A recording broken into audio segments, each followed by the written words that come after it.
السلام علیکم ناظرین و سامعین، خوش آمدید کہتا ہوں آپ کو اپنے چینل پہ۔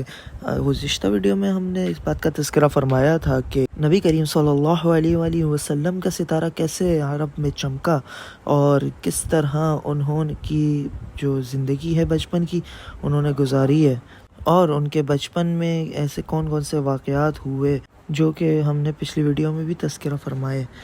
اس کے بعد ہم نے یہ بات دیکھی کہ نبی کریم کی پیدائش کے بعد ان کو کن کن نے دودھ پلایا تھا۔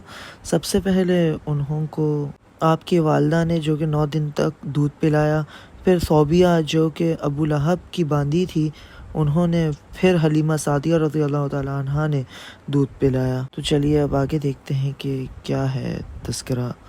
اس زمانے میں عرب کا دستور یہ تھا کہ جب ان کے ہاں کوئی بچہ ہوتا تو وہ دیہات سے آنے والی دائیوں کے حوالے کر دیتے تھے تاکہ دیہات میں بچے کی نشو و نما بہتر ہو اور وہ خالص عربی زبان سیکھ سکے۔ دائیوں کا قافلہ مکہ میں داخل ہوا۔ انہوں نے ان گھروں کو تلاش کرنا شروع کیا جن میں بچے پیدا ہوئے تھے۔ اس طرح بہت سی دائیاں جناب عبد المطلب کے گھر بھی آئیں، نبی کریم صلی اللہ علیہ وآلہ وسلم کو دیکھا، لیکن جب انہیں معلوم ہوا کہ یہ بچہ تو یتیم پیدا ہوا ہے تو یہ اس خیال سے چھوڑ کر آگے بڑھ گئیں کہ یتیم بچے کے گھرانے سے انہیں کیا ملے گا۔ اس طرح دائیاں آتی رہیں جاتی رہیں، کسی نے آپ کو دودھ پلانا منظور نہ کیا، اور کرتی بھی کیسے؟ یہ سعادت تو حضرت حلیمہ رضی اللہ تعالیٰ عنہ کے حصے میں آنا تھی۔ جب حلیمہ رضی اللہ تعالیٰ عنہ مکہ پہنچی تو انہیں معلوم ہوا کہ سب عورتوں کو کوئی نہ کوئی بچہ مل گیا ہے اور اب صرف وہ بغیر بچے کے رہ گئی ہیں، اور اب کوئی بچہ باقی نہیں بچا۔ ہاں، ایک یتیم بچہ ضرور باقی ہے جسے دوسری عورتیں چھوڑ گئی ہیں۔ حلیمہ سعدیہ نے اپنے شوہر عبداللہ بن حارث سے کہا، خدا کی قسم مجھے یہ بات ناگوار بہت گزر رہی ہے کہ میں بچے کے بغیر جاؤں، دوسری سب عورتیں بچے لے کر جائیں، مجھے یہ طعنہ دیں گی، اس لیے کیوں نہ ہم اس یتیم بچے کو ہی لے لیں۔ عبداللہ بن حارث بولے، کوئی حرج نہیں ہو سکتا ہے، اللہ اسی بچے کے ذریعے ہمیں خیر و برکت عطا فرما دے۔ چنانچہ حلیمہ سعدیہ رضی اللہ تعالیٰ عنہ عبد المطلب کے گھر گئیں۔ جناب عبد المطلب اور حضرت آمنہ نے انہیں خوش آمدید کہا، پھر آمنہ انہیں بچے کے پاس لے آئیں۔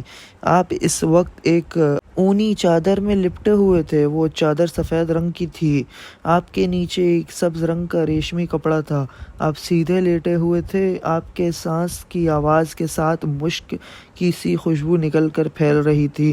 حلیمہ سعدیہ رضی اللہ تعالیٰ عنہا آپ کے حسن و جمال کو دیکھ کر حیرت زدہ رہ گئیں۔ آپ اس وقت سوئے ہوئے تھے، انہوں نے جاگانا مناسب نہ سمجھا، لیکن جوں ہی انہوں نے پیار سے اپنا ہاتھ آپ کے سینے پر رکھا، آپ مسکرا دیے اور آنکھیں کھول کر ان کی طرف دیکھنے لگے۔ حضرت حلیمہ سعدیہ رضی اللہ تعالیٰ عنہ فرماتی ہیں، میں نے دیکھا آپ کی آنکھوں سے ایک نور نکلا جو آسمان تک پہنچ گیا، میں نے آپ کو گود میں اٹھا کر آپ کی دونوں آنکھوں کے درمیان جگہ میں پیار کیا، پھر میں نے آپ کی والدہ اور عبد المطلب سے اجازت چاہی، بچے کے لیے قافلے میں آئی، میں نے آپ کو دودھ پلانے کے لیے گود میں لٹایا تو آپ دائیں طرف سے دودھ پینے لگے۔ پہلے میں نے بائیں طرف سے دودھ پلانا چاہا لیکن آپ نے فوراً اس طرف سے دودھ نہ پیا، دائیں طرف سے آپ فوراً دودھ پینے لگے۔ بعد میں بھی آپ کی یہی عادت رہی، آپ صرف دائیں طرف سے دودھ پیتے رہے، بائیں طرف سے میرا بچہ دودھ پیتا رہا۔ پھر قافلہ روانہ ہوا۔ حلیمہ سعدیہ رضی اللہ تعالیٰ عنہ فرماتی ہیں، میں اپنے کھچر پر سوار ہوئی، آپ کو ساتھ لے لیا۔ اب جو ہمارا کھچر چلا تو اس قدر تیز چلا کہ اس نے پورے قافلے کی سواریوں کو پیچھے چھوڑ دیا۔ پہلے وہ مریل ہونے کی بنا پر سب سے پیچھے رہتا تھا۔ میری خواتین ساتھی حیرانگی سے دیکھنے لگیں اور مخاطب ہوئیں، اے حلیمہ، یہ آج کیا ہو رہا ہے؟ تمہارا خچر اس قدر تیز کیسے چل رہا ہے؟ کیا یہ وہی خچر ہے جس پر تم آئی تھی اور جس کے لیے ایک ایک قدم اٹھانا مشکل تھا؟ جواب میں نے اس سے کہا، بے شک یہ وہی خچر ہے، اللہ کی قسم اس کا معاملہ عجیب ہے۔ پھر یہ لوگ بنو سعد کی بستی پہنچ گئے، ان دنوں یہ علاقہ خشک اور قحط زدہ تھا۔ حلیمہ سعدیہ رضی اللہ تعالیٰ عنہ فرماتی ہیں اس شام جب ہماری بکریاں چر کر واپس آئیں تو ان کے تھن دودھ سے بھرے تھے، جبکہ اس سے پہلے ایسا نہیں تھا۔ ان میں سے دودھ بہت کم اور بہت مشکل سے نکلتا تھا۔ ہم نے اس دن اپنی بکریوں کا دودھ دوہا تو ہمارے سارے برتن بھر گئے اور ہم نے جان لیا کہ یہ ساری برکت اس بچے کی وجہ سے آئی ہے۔ آس پاس کی عورتوں میں یہ بات پھیل گئی، ان کی بکریاں بدستور بہت کم دودھ دے رہی تھیں۔ غرض ہمارے گھر میں ہر طرف ہر چیز میں برکت نظر آنے لگی۔ دوسرے لوگ تعجب میں رہے۔ اس طرح 2 ماہ گزر گئے۔ 2 ماہ ہی میں آپ چلنے پھرنے لگ گئے۔ آپ 8 ماہ کے ہوئے تو باتیں کرنے لگے اور آپ کی باتیں سمجھ میں آتی تھیں۔ 9 ماہ کی عمر میں تو آپ بہت صاف گفتگو کرنے لگے۔ اس دوران آپ کی بہت سی برکات دیکھنے میں آئیں۔ حلیمہ سعدیہ فرماتی ہیں جب میں آپ کو اپنے گھر لے آئی تو بنو سعد کا کوئی گھرانہ ایسا نہ تھا جس میں مشک کی خوشبو نہ آتی ہو۔ اس طرح سب لوگ آپ سے محبت کرنے لگے۔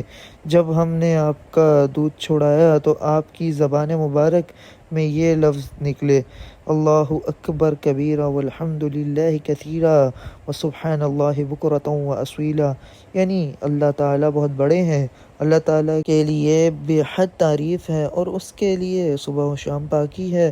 پھر جب آپ صلی اللہ علیہ وآلہ وسلم 2 سال کے ہو گئے تو ہم آپ کو لے کر آپ کی والدہ کے پاس آئے۔ اس عمر کو پہنچنے کے بعد بچوں کو ماں باپ کے حوالے کر دیا جاتا ہے۔ ادھر ہم آپ کی برکات دیکھ چکے تھے اور ہمارے آرزو تھی کہ ابھی آپ کچھ اور مدت ہمارے پاس رہیں۔ چنانچہ ہم نے اس بارے میں آپ کی والدہ سے بات کی۔ ان سے یوں کہا، آپ ہمیں اجازت دیجیے کہ ہم بچے کو 1 سال اور اپنے پاس رکھیں۔ میں ڈرتی ہوں کہیں اس پر مکہ کی بیماریوں اور آب و ہوا کا اثر نہ ہو جائے۔ جب ہم نے ان سے بار بار کہا تو حضرت آمنہ مان گئیں اور ہم آپ کو پھر اپنے گھر لے آئے۔ جب آپ کچھ بڑے ہو گئے تو باہر نکل کر بچوں کو دیکھتے تھے، وہ آپ کو کھیلتے نظر آتے، آپ ان کے نزدیک نہ جاتے۔ آپ مجھ سے پوچھتے، امی جان کیا بات ہے، دن میں میرے بھائی بہن نظر نہیں آتے؟ آپ اپنے دودھ شریک بھائی عبداللہ اور بہنوں انیسہ اور شیمہ کے بارے میں پوچھ رہے تھے۔ حلیمہ رضی اللہ تعالیٰ عنہا فرماتی ہیں میں نے آپ کو بتایا وہ صبح سویرے بکریاں چرانے جاتے ہیں، شام کے بعد گھر آتے ہیں۔ یہ جان کر آپ نے فرمایا تب مجھے بھی ان کے ساتھ بھیج دیا کریں۔ اس کے بعد آپ اپنے بھائی بہنوں کے ساتھ جانے لگے۔ آپ خوش جاتے اور واپس آتے۔ ایسے میں ایک دن میرے بچے خوفزدہ انداز میں دوڑتے ہوئے واپس آئے اور گھبرا کر میرے کو کہنے لگے، امی جان جلدی چلیے ورنہ محمد بھائی ختم ہو جائیں گے۔ یہ سن کر ہمارے تو ہوش اڑ گئے۔ دوڑ کر وہاں پہنچے، ہم نے آپ کو دیکھا، آپ کھڑے ہوئے تھے، رنگ اڑا ہوا تھا، چہرے پر زردی چھائی ہوئی تھی، اور یہ اس لیے نہیں تھا کہ آپ کو سینہ چاک کیے جانے سے کوئی تکلیف ہوئی تھی، بلکہ ان فرشتوں کو دیکھ کر آپ کی حالت ایسی ہو گئی تھی۔ حلیمہ سعدیہ رضی اللہ تعالیٰ عنہ فرماتی ہیں ہم نے آپ سے پوچھا کیا ہوا تھا؟ آپ نے بتایا میرے پاس 2 آدمی آئے تھے جو سفید کپڑے پہنے ہوئے تھے، وہ دونوں حضرت جبرائیل علیہ السلام اور حضرت میکائیل علیہ السلام تھے۔ ان دونوں میں سے ایک نے کہا کیا یہ وہی ہیں؟ دوسرے نے جواب دیا ہاں یہ وہی ہیں۔ پھر وہ دونوں میرے قریب آئے، مجھے پکڑا اور لٹا دیا۔ اس کے بعد انہوں نے میرا پیٹ چاک کیا اور ان میں سے ایک کوئی چیز تلاش کرنے لگا۔ آخر انہیں وہ چیز مل گئی اور انہوں نے کہا اسے باہر نکال کر پھینک دیا۔ میں نہیں جانتا وہ چیز کیا تھی۔ اس چیز کے بارے میں دوسری روایات میں یہ وضاحت کے ساتھ ملتی ہے کہ وہ سیاہ رنگ کا ایک دانہ سا تھا۔ یہ انسان کے جسم میں شیطان کا گھر ہوتا ہے اور شیطان انسان کے بدن میں یہیں میں سے اثر ڈالتا ہے اپنا۔ حلیمہ سعدیہ رضی اللہ تعالیٰ عنہ فرماتی ہیں پھر ہم آپ کو گھر لے آئے۔ اس وقت وہ میرے شوہر عبداللہ بن حارث نے مجھے کہا حلیمہ مجھے ڈر ہے کہیں اس بچے کو کوئی نقصان نہ پہنچ جائے، اس لیے اس کے گھر واپس پہنچا دو۔ میں نے کہا ٹھیک ہے۔ پھر ہم آپ صلی اللہ علیہ وآلہ وسلم کو لے کر مکہ کی طرف روانہ ہوئے۔ جب میں مکہ کے بالائی علاقے میں پہنچی تو آپ اچانک غائب ہو گئے۔ میں حواس باختہ ہو گئی۔ اب آگے کیا ہوا نبی کریم صلی اللہ علیہ وآلہ وسلم کے ذات سیرت میں، اس کے لیے آپ لائک، سبسکرائب، شیئر اور کمنٹ ضرور کریے گا۔ جزاک اللہ الخیر۔